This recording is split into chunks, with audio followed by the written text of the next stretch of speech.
स्थापकाय च धर्मस्य सर्वधर्मस्वरूपिणे स्थापकाय च धर्मस्य सर्वधर्मस्वरूपिणे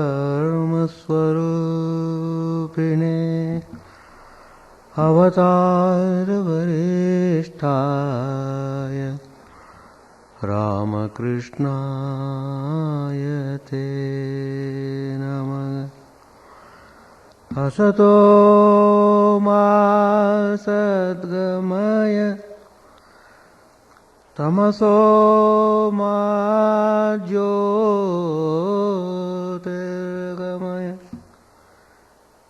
मृत्योर्मा मृतंगमय। Om Shanti Shanti Shanti. Let us bow down to Sri Ramakrishna, the embodiment of all religions, the Supreme God incarnate. Let us pray to Him to lead us from the unreal to the real, to lead us from the darkness of ignorance to the light of knowledge, to lead us from death to immortality. The message of Vedanta has been very clearly given in this prayer. That is, we should get out of the darkness of ignorance.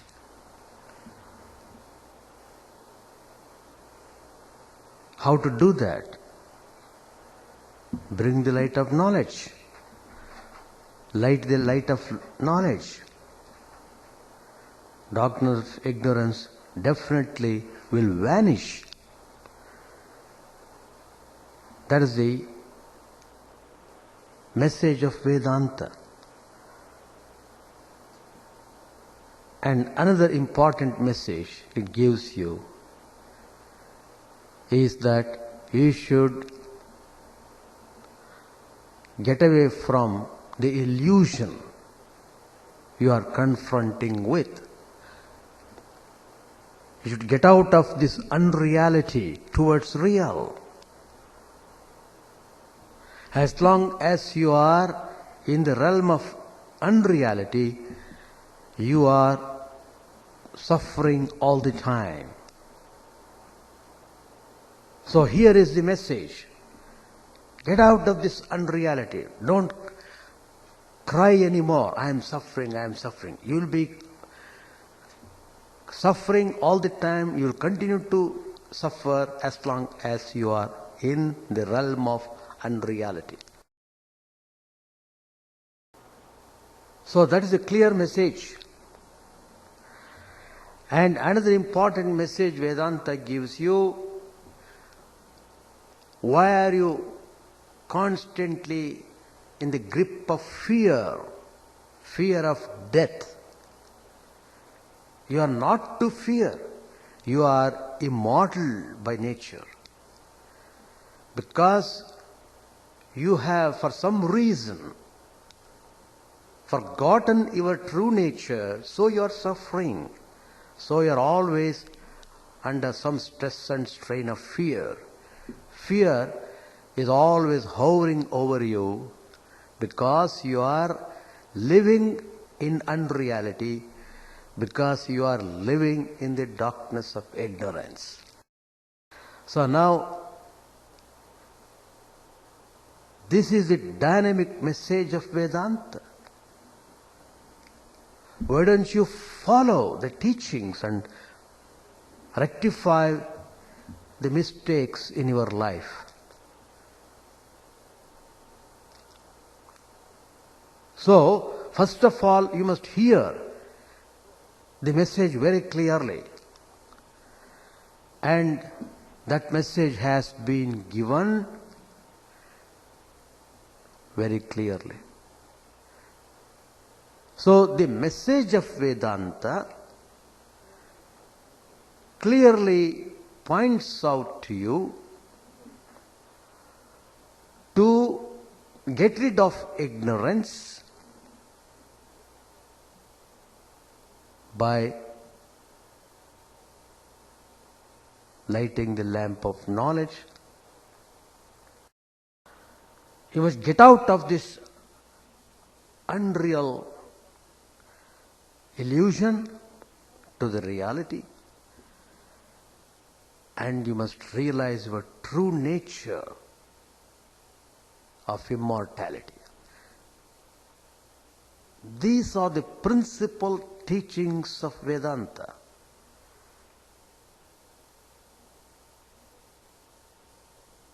And here is a person who manifested all these messages, who translated these messages into the language of the people, made the people understand and made the people follow, and blessed the people through this dynamic message of Vedanta. And that person was none other than Swami Vivekananda, whose worship we are performing in Chicago on January, this same month. Next Sunday, I will be offering worship to Swami Vivekananda, one of the greatest personalities. Well, January is the month of Swami Vivekananda. December, the month of Christ. December is the month of Holy Mother Sri Sharda Devi. January is the month of Swami Vivekananda, one of the greatest, the foremost disciples of Sri Ramakrishna. And February is the month of Sri Ramakrishna, who was born on February. So, this January, always the new year, has this dynamic person in the forefront, Swami Vivekananda. We have started new millennium. We have entered into the year 2000, and here is the beacon light of Vedanta. Come near the light, enjoy the beauty of light. Vedanta is the sun of knowledge, and where is the room for suffering? Where is the room for fear? So, it is very appropriate and important to study Vivekananda.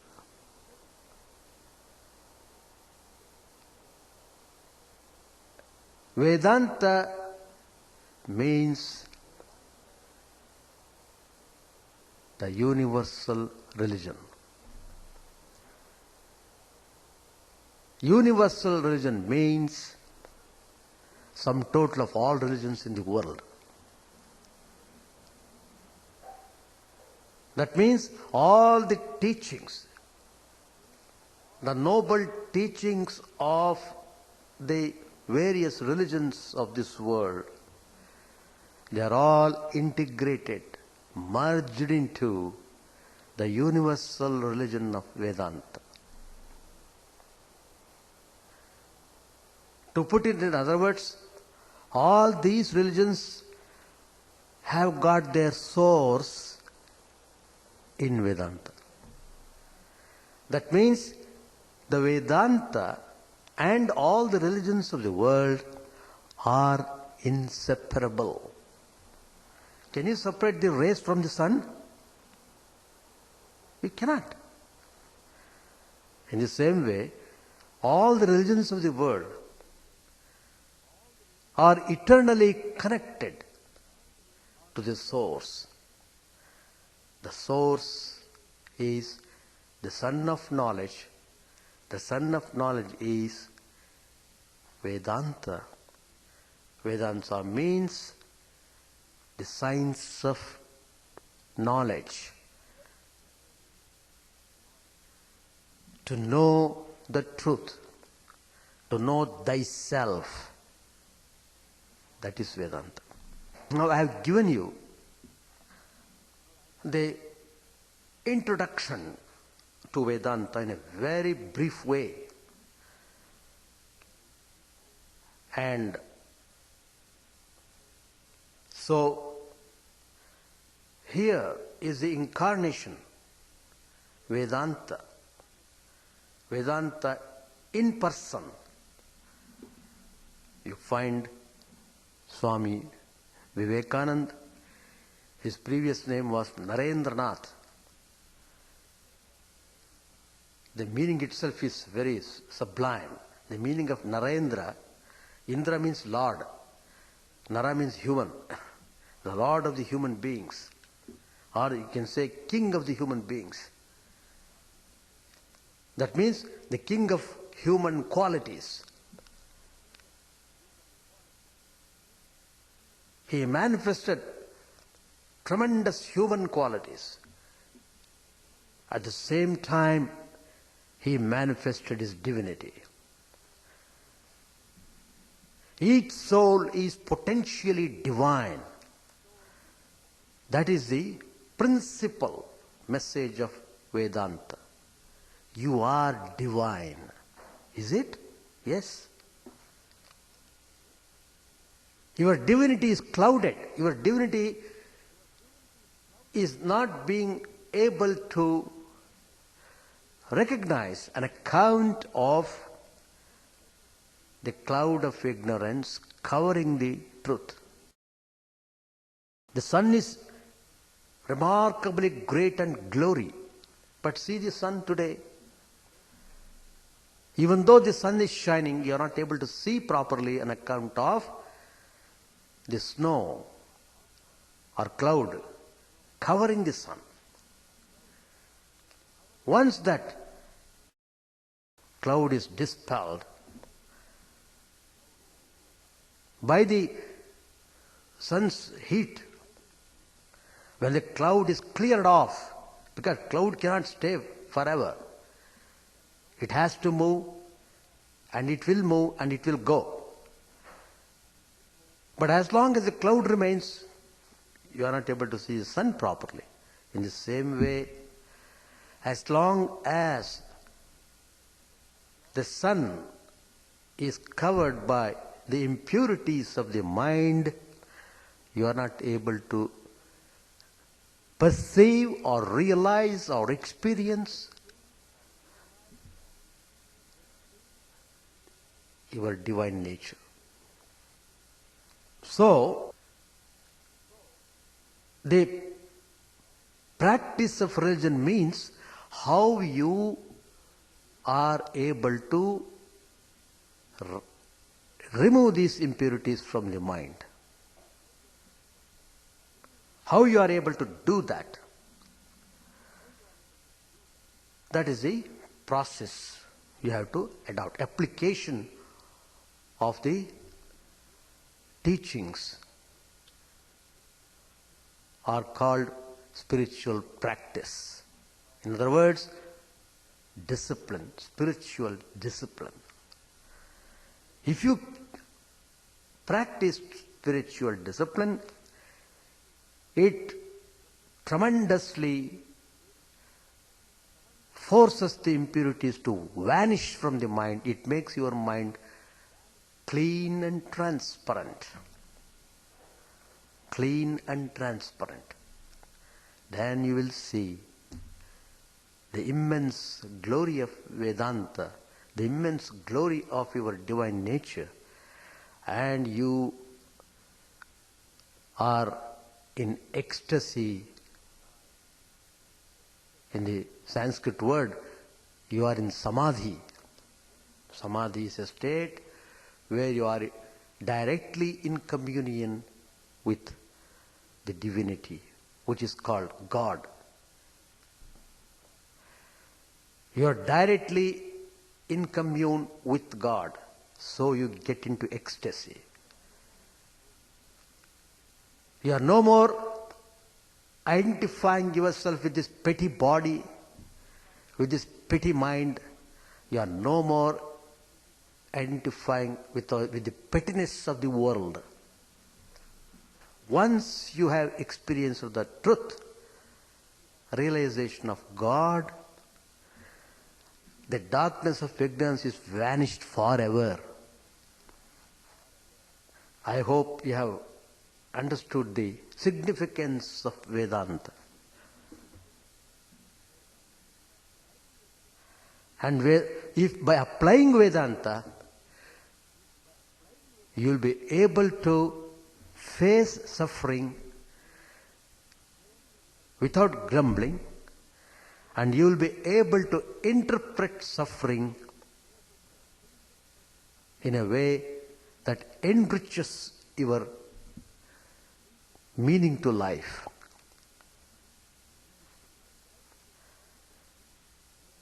Then you will reach a state where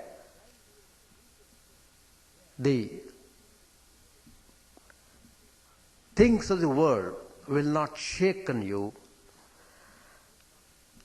where you will be able to maintain your equanimity, the tranquil state, a state where you are not shaken by anything, by any circumstances. That means your mind has become stable and strong. Stable and strong. One can realize the truth only when the mind is stable and strong. One cannot realize the truth if one is weak.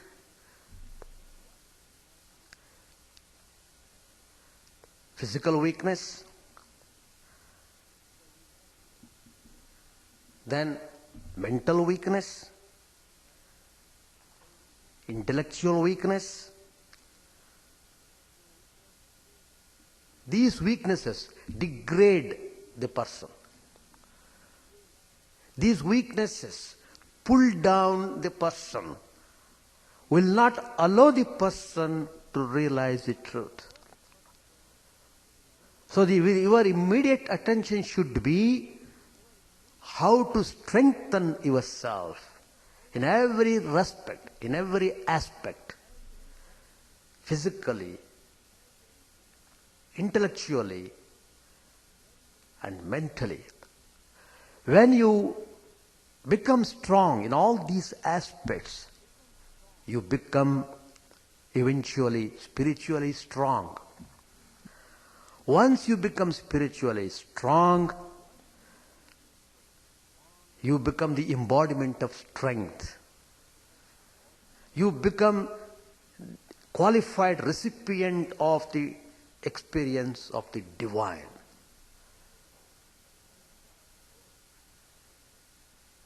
So,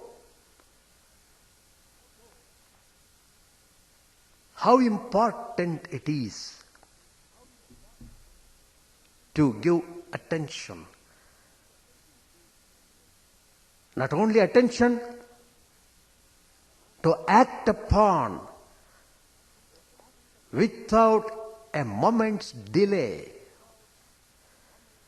because the lifespan is running on. It won't wait for anyone. The nature of things is to run. The whole universe is running. Planets are moving. Everything is moving, constantly moving. Constantly running. Why we are getting this winter season? Because the seasons roll. They are rolling down, running and running. The whole creation is running and running. It won't wait for anyone. It doesn't wait. Waiting is not its nature. So when you know that fact, don't you realize how time is very precious? Where is the time to spend? In club, in playing useless things, in engaging the mind in worthless things? Do you waste the time like that?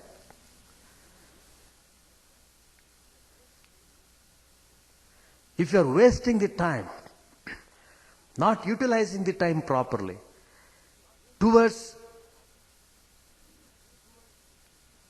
realizing the truth, then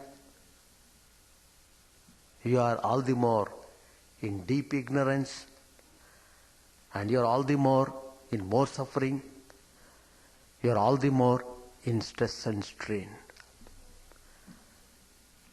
You may take up any religion you want to, as long as you are not aware of the preciousness of the time, as long as you are not putting into practice the teachings.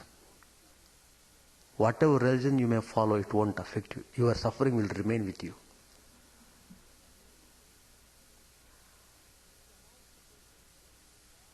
Any amount of your complaining to God, even going to the extent of denying God, will not help you to get over suffering. The more you deny God, the more you are in for more terrible suffering. Because you can't achieve the nature of divinity as long as your mind is downloaded with impurities. It has become so weighty. It has become so terrible. You can't think properly. That is because of the burden of the mind.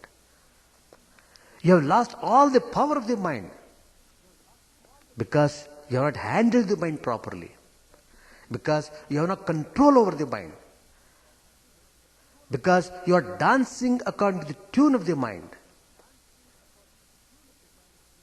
These are the extremely negative aspects which are degrading your personality, which are taking you away from your true divine nature.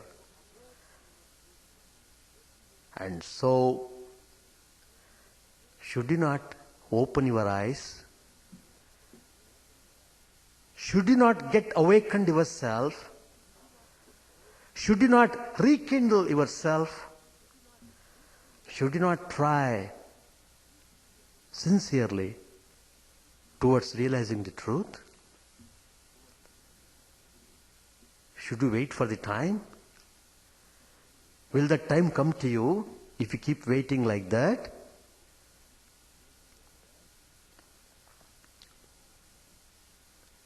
So, that is the fact I am placing before you. The fact for you to think deeply and then act upon quickly. Think deeply and act upon quickly. So, Swami Vivekananda, born in 1863, left his mortal frame in 1902. He just lived for 39 years only.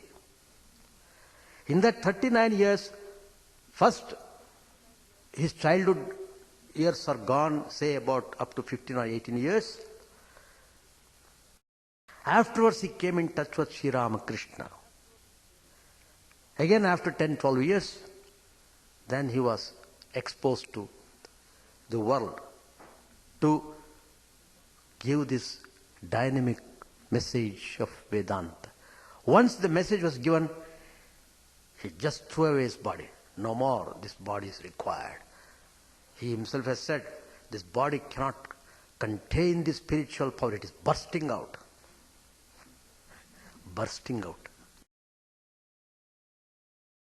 So, Swami Vivekananda's message, mission was bringing God to man and awakening man to God.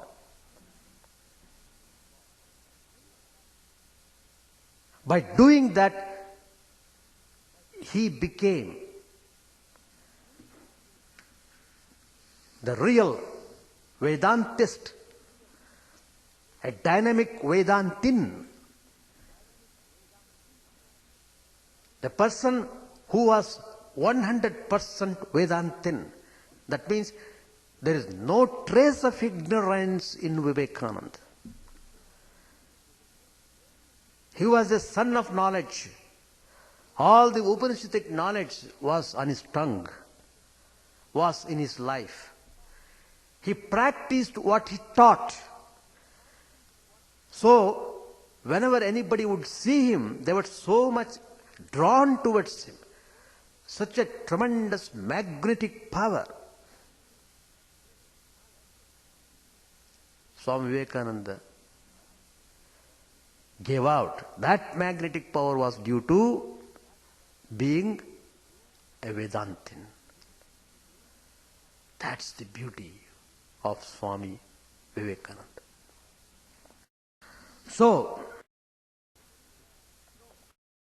it is very rare to have such person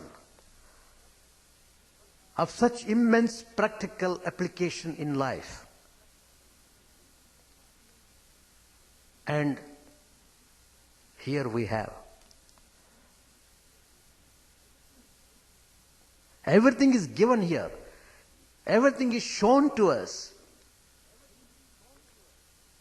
As I said, you must open your eyes. You must open your mind. You must become sincere and serious. You must become intensely practical. Then you will become a true Vedantin. A true Vedantin is one who is practical intensely. He doesn't waste his time in debates or in talking useless things. He has no time. If he gets even half an hour time, he will spend that half an hour in a useful way. Either meditating, either praying, either offering worship to God, or knowing more about the spiritual ideas. That's the way how you have to regulate yourself. If you don't regulate your life, life is gone. Life is gone. And it will go. It will definitely go. When the hour of death comes, if you ask the question yourself, how far, what I have achieved in this life, you will be disappointed to know that you have achieved nothing.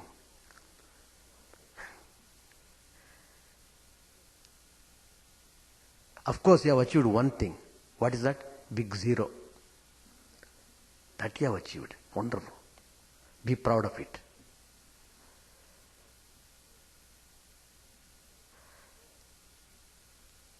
So, Swamiji's teachings are very important to apply in our life. In this age, in these modern times, where people are confronted with so many forces opposing the spirituality,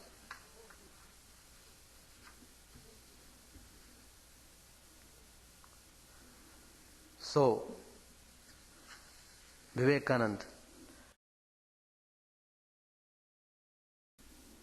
he stressed upon building up your strength in all aspects. And there's a famous Upanishadic statement, the knowledge of Atman is never for weak.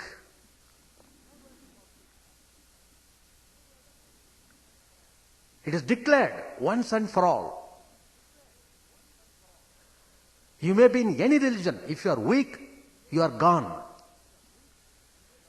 It's not that, oh, you have taken Hinduism and you will realize truth. Never. Whether you practice Hinduism, whether you practice Christianity, it is totally immaterial. It's not what religion you are taking, it is what practice you are doing. So, the result comes by what you practice, not by simply adopting religion, not by simply converting from one religion to another. Today, I practice Hinduism. Tomorrow, I will go to Christianity. Day after tomorrow, I will go to Islam. Day after tomorrow, I will go to some other religion. And afterwards, I will become agnostic.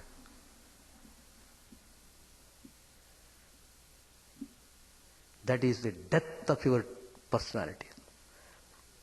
To become agnostic, to become pessimistic, to lose all faith, you are destroying yourself totally in that process. You are destroying, ruining. Samshayatma vinashyati. Bhagavan Krishna says in the Bhagavad Gita, a person of doubtful nature is destroyed.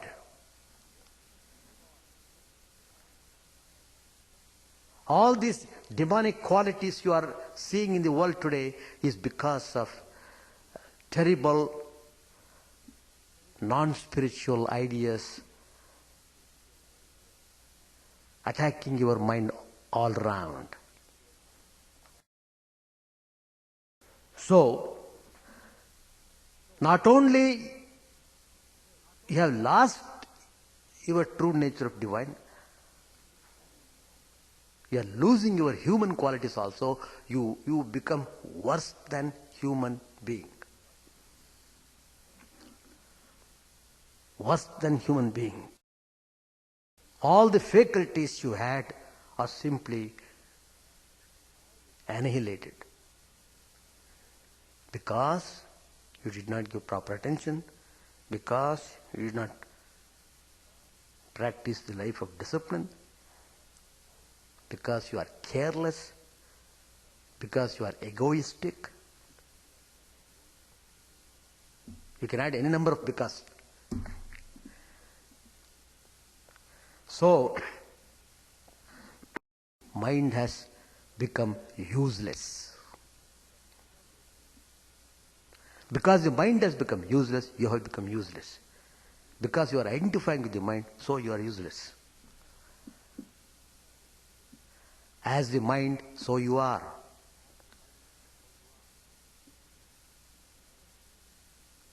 If the mind is stupid, you behave in a stupid way. You have no guts to correct your mind. You have no guts to get over your stupidity.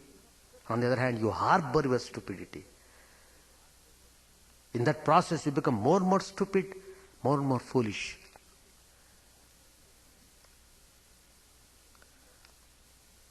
So mind has got tremendous, immense power. The God's power, the infinite divine power of God is manifested through mind. If that mind is kept clean, you will see how it has got tremendous power. You will be astonished. Does this mind have so much power?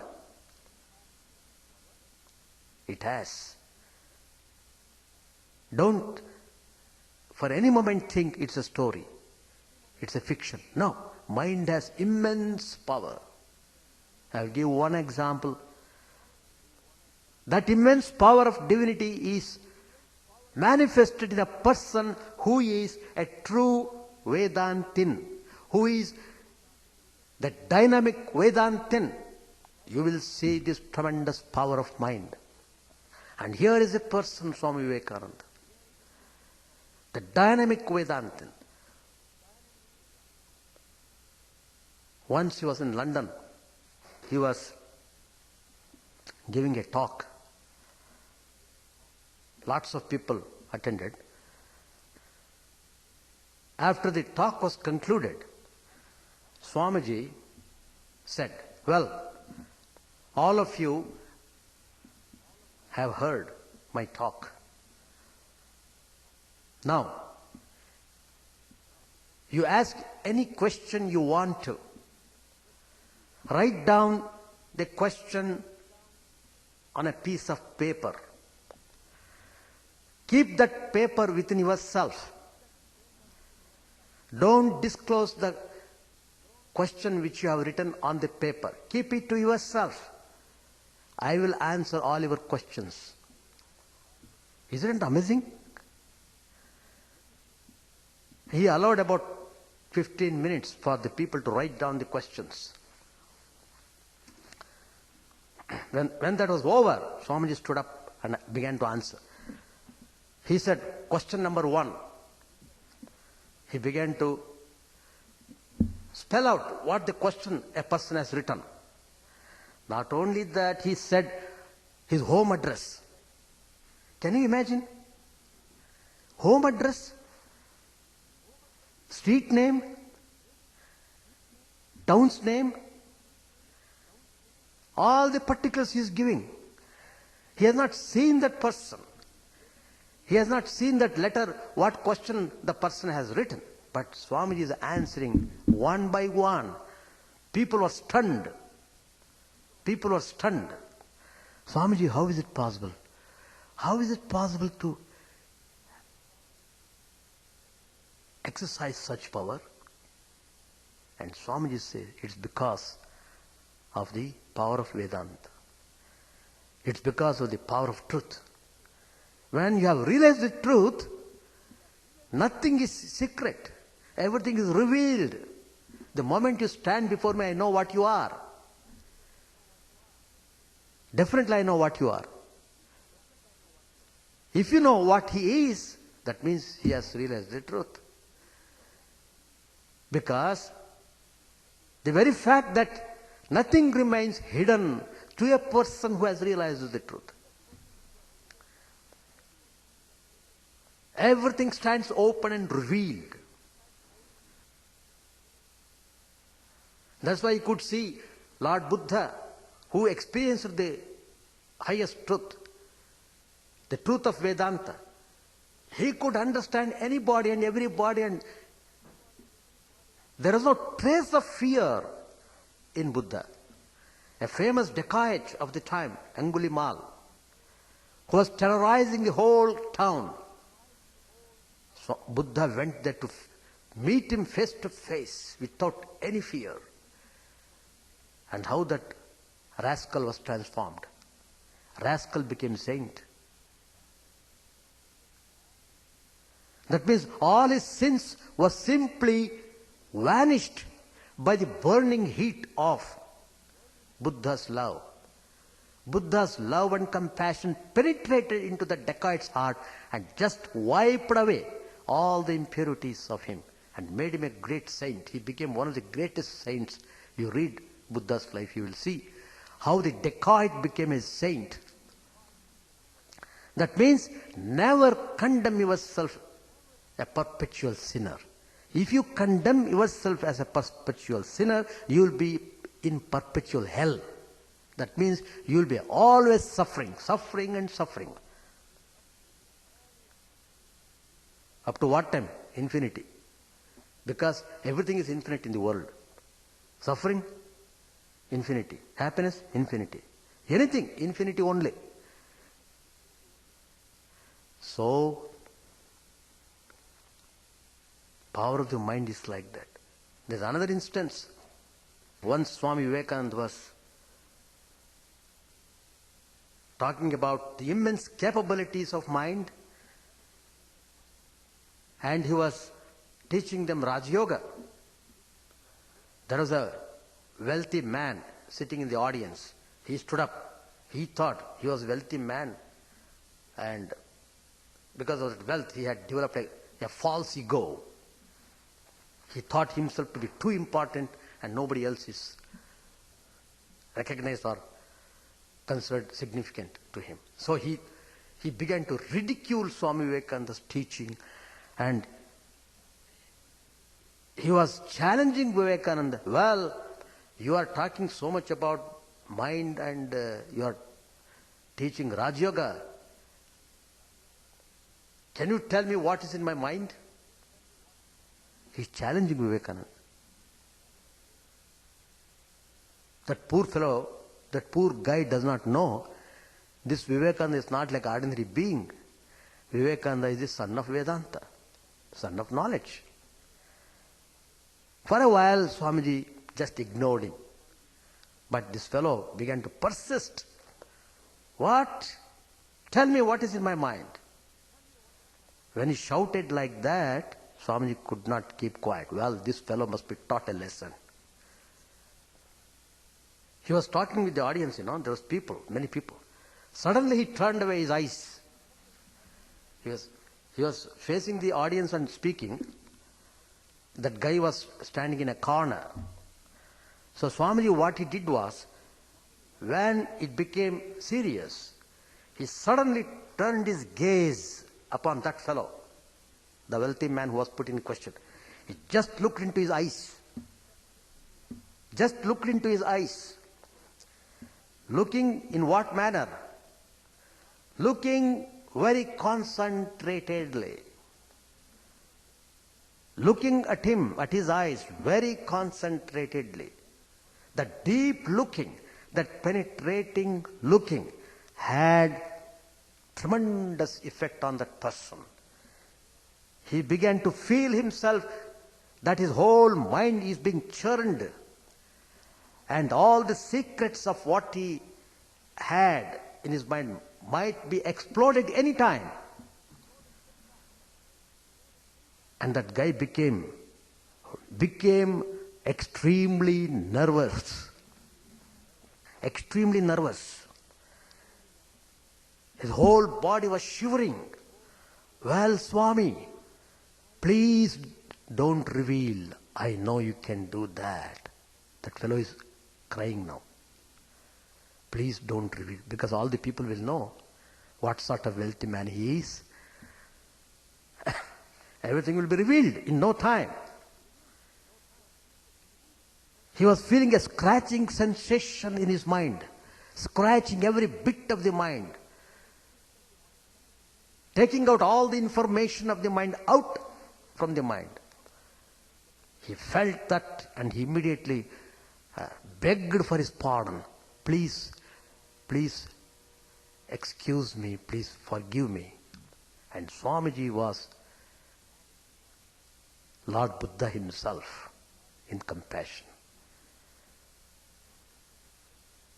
Acharya Shankara himself in his intellect. Tremendous compassion Swamiji had. And so he said, well, that's enough. I don't have to teach him anymore. That's enough. He has realized what I am. Then he forgave him. Afterwards, that wealthy man became silent and serious. So, Swamiji gave awakening to all the people. He gave the awakening. He gave that spiritual awakening to the people in the West who were totally ignorant of these ideas, who were always thinking, oh, they are sinners and sinners and sinners and sinners. Burying literally themselves in the mess of sin. And Swamiji here came to, no, never condemn yourself as a sinner, never.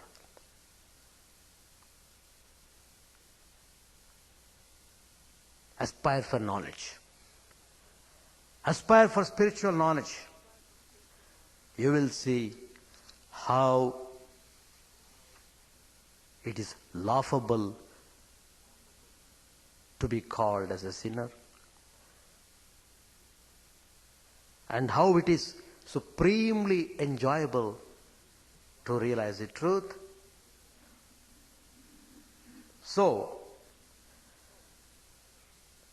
Swamiji's message of Vedanta is the message of the integration of the four yogas, the path of knowledge, the path of action, the path of meditation,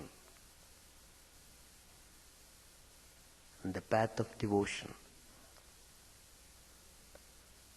Integrating all these into one, that's the goal of Vedanta.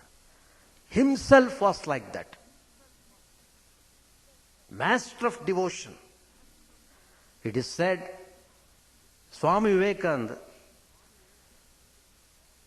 gave the knowledge of the Spirit to the world. He was looking supreme, a man of supreme knowledge. Immense devotion. Unparalleled devotion. Devotion translating itself into love and compassion.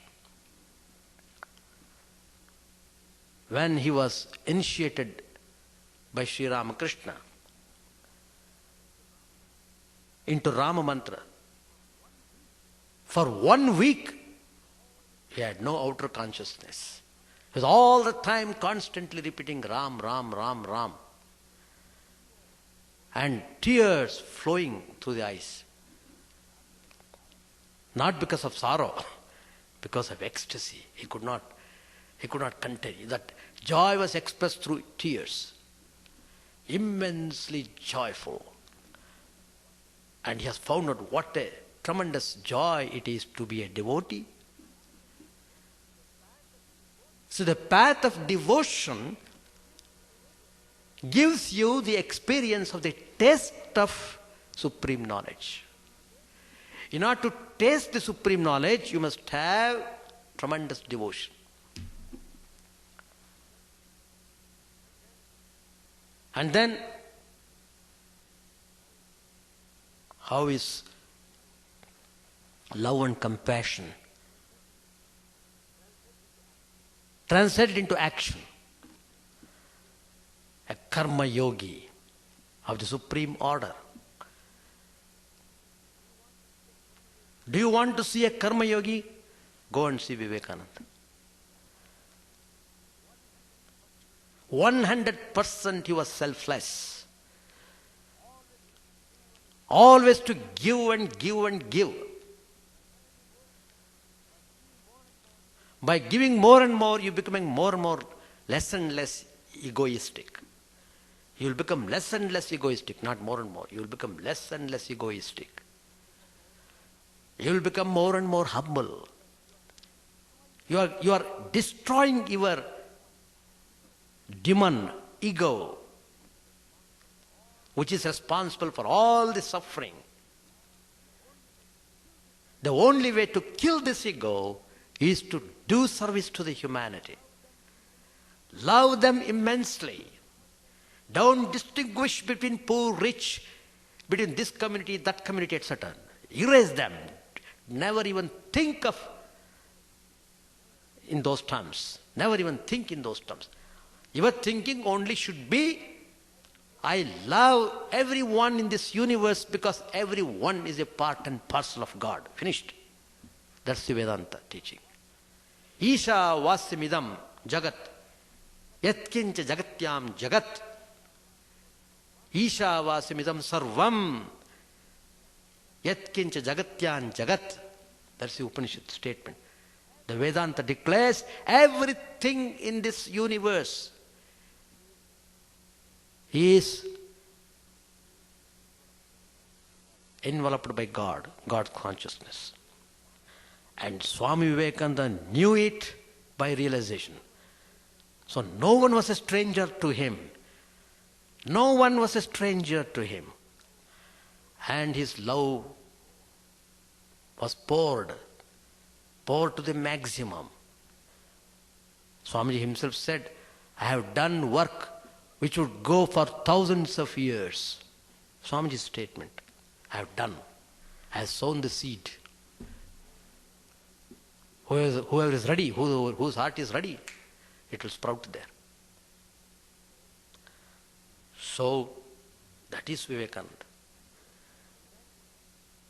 And then, this moment he was working, next moment he goes to the meditation hall and meditates. When he sits in meditation, you must see his person on the right side of Sri Ramakrishna, that is Vivekananda, which I am talking about. See how he has sit, straight, backbone perpendicular, straight like a stick. And look at his eyes, how you can see, how he is seeing inside, not outside. He is looking into his own Atman. Once in Calcutta, in Belur Math, we have got Ramakrishna Mission headquarters there. Swami Vivekananda was sitting under a tree and meditating. It so happened, there was another person who was also sitting for meditation with Swami Vivekananda. After some time, the other person just opened his eyes. Just he opened his eyes and looked at Vivekananda. There was no Vivekananda there. He was stunned. What happened? But there is one form there, but Vivekananda is not there. And he came close and saw. Why he was not seeing Vivekananda's form, actual form? Then he was shocked to see the whole Vivekananda's body was covered with mosquitoes. Calcutta is famous for mosquitoes. Black, hundreds and hundreds of mosquitoes covering his body and punching him. Still he is not conscious of the outer world. Still he was sitting like a stick, not conscious of the outer world. Oh, this person saw and he began to shed tears. I have not seen a person like this. I have not seen a person like this. Concentration means more than 100% concentration. So, that is Swami Vivekananda. When he came to meditation, he was master of meditation.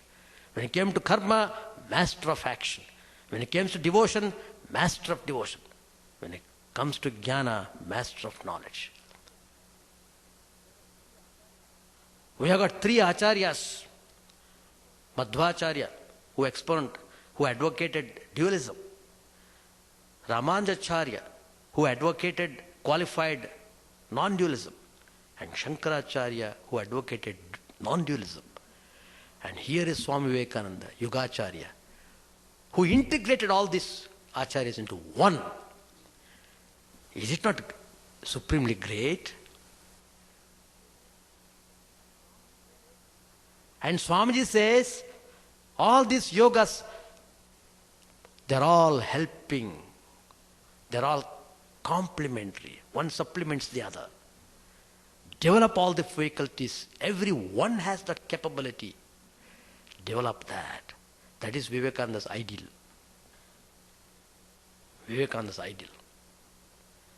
Vivekananda's ideal is, let your heart become compassionate like Buddha. Let your intellect become bright like Shankara. That is Swami Vivekananda.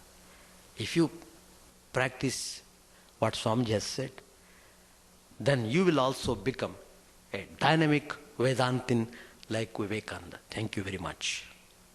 Om Sahana Vavatu Sahanau Bhunakto Sahaviryam Karavavahai Tejasvinavadhitamastu ma vidvishavahai. Om Shanti Shanti Shanti. Hari Om. May the Divine Spirit protect us, guide us, give us strength and right understanding. May we not hate one another. May love and harmony be with us all. Peace, peace, peace be unto all. May the Divine Lord protect us. May He nourish us. May we work in harmony with great vigor. May our study be illuminating and fruitful. May we not hate each other. Peace, peace, peace be unto all.